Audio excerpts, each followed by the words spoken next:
Another way to get wide interval stretches, not necessarily by stretching your hands, but by choosing wider intervals. And I'm going to play the example first, so hopefully you'll like it enough to keep watching and learn this lick. Here's the lick. In E minor, every guitar player's favorite key, including mine. And it's E minor triads.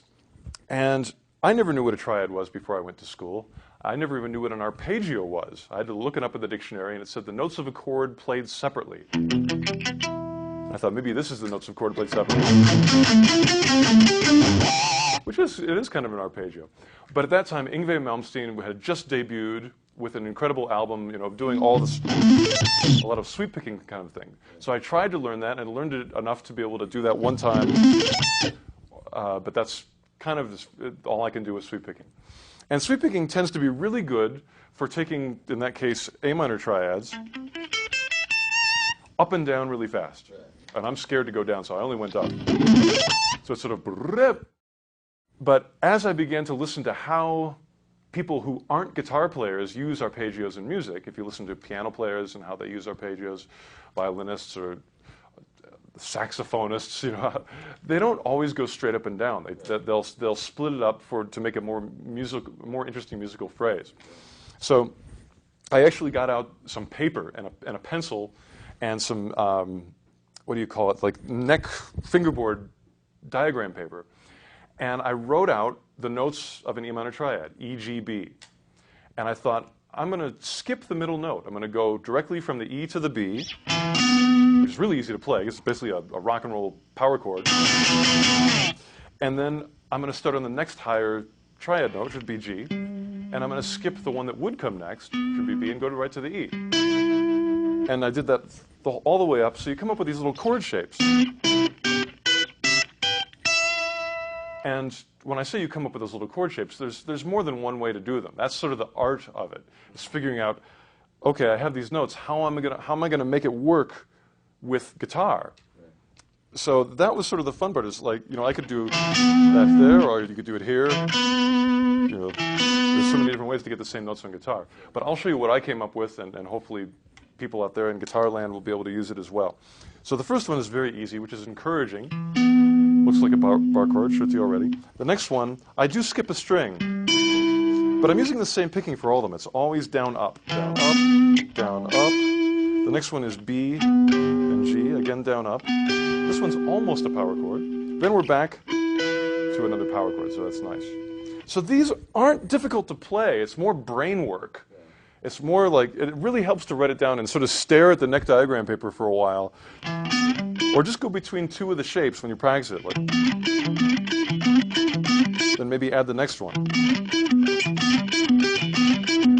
And maybe add the next one. Or just do a couple of the middle ones together. Get used to starting anywhere in the pattern. The next one is, I figured it out here. What is that, a G and an E? And the next one is a B and a G. A little bit of a stretch. You could do it here, I suppose.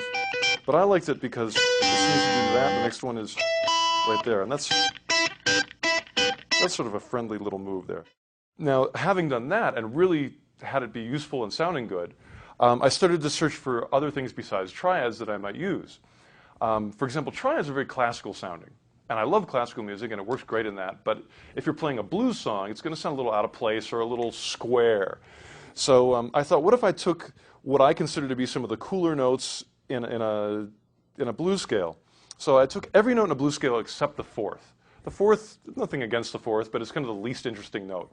So I took the root, minor third, flat five, flat or regular fifth, and the seventh, and did that same technique of skipping the middle note, and came up with this.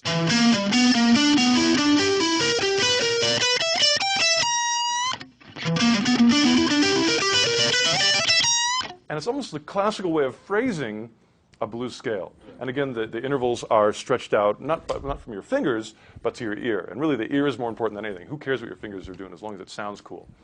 I'll give you one more quick example, which is the notes that I consider to be the coolest in Dorian, which would be the root, minor third, major sixth, and 7th.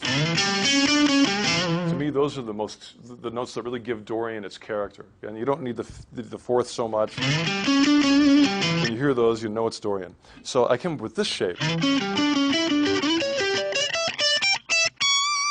that one's a little bit of a challenge sometimes, but I love it so much. And I came up with one up here that I'll show you.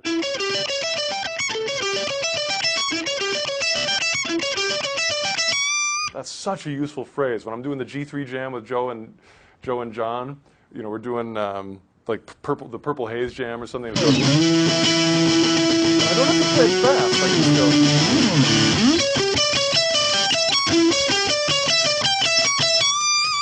It's just the killinest, big skipping phrase.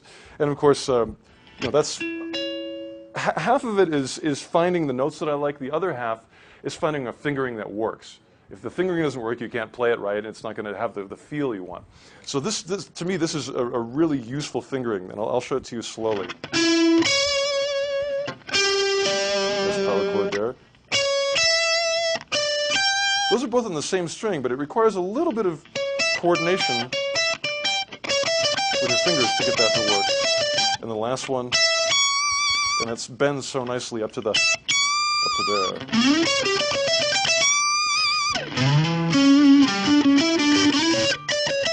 That one I'm still working on. It's not as easy to play, but it has potential.